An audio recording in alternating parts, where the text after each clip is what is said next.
நீ வந்து justice for Karur tragedy அப்படின்னு போடல, ஹேஷ்டாக் போடல. ஜஸ்டிஸ் ஃபார் கரூர் இன்ஸ்டன்ட் அப்படின்னு போடல. ஜஸ்டிஸ் ஃபார் கரூர் பீப்புள்னு போடல. ஸ்டாண்ட் வித் விஜய்னு போடுற. பாதிக்கப்பட்டவனுக்கு நீதி கேட்காம நான் விஜயோட நிக்கிறேன்னு ஏன் சொல்றேன்? ஏன்னா விஜயோட பொலிட்டிக்கல் இமேஜ் உடையுது. அந்த பொலிட்டிக்கல் இமேஜ் உடையக்கூடாது.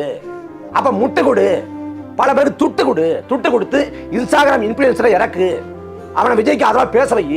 இங்க கூலிக்கு மாரடிக்கிற நாய் பல நாய் இருக்குது, எல்லாம் காசை வாங்கிக்கிட்டு அவன் ஒரு கருத்துராக்கம் பண்ணி சதிங்களடா. சதினா சொல்றா, எது சதின்னு சொல்லு. எல்லாமே விஜய் வந்ததுல இருந்து போனது வரைக்கும் தொலைக்காட்சியில காமிக்கப்படுது.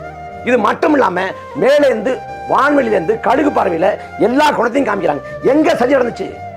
விஜய் பேசுறப்ப சட்டம் இல்லாம உடம்பு வெறும் உடம்போட ஒருத்தன் தூக்கிட்டு போறாங்க, அப்ப இறந்துட்டாரு.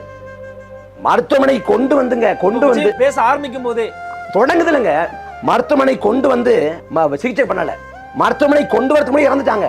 வந்த பிறகு மருத்துவமனை வச்சு இறந்துட்டு அறிவிக்கிறாங்க, அவ்வளவுதான். அதை தாண்டி ஒண்ணும் இல்லை. 41 உயிர் போயிடுச்சு. கொஞ்சம் கூட நெஞ்ச ஈரம் இல்லை, ஈவு இறக்கம் இல்லை. இதை வச்சு கேவலமான அரசியல் பண்றேன். இதுல வந்து அரசியல்ல ஜெயிக்கிறோம் தோக்குறோம் வெல்றோம் அதெல்லாம் வேறங்க. மனிதத்தன்மைன்னு ஒன்று வேணுங்க.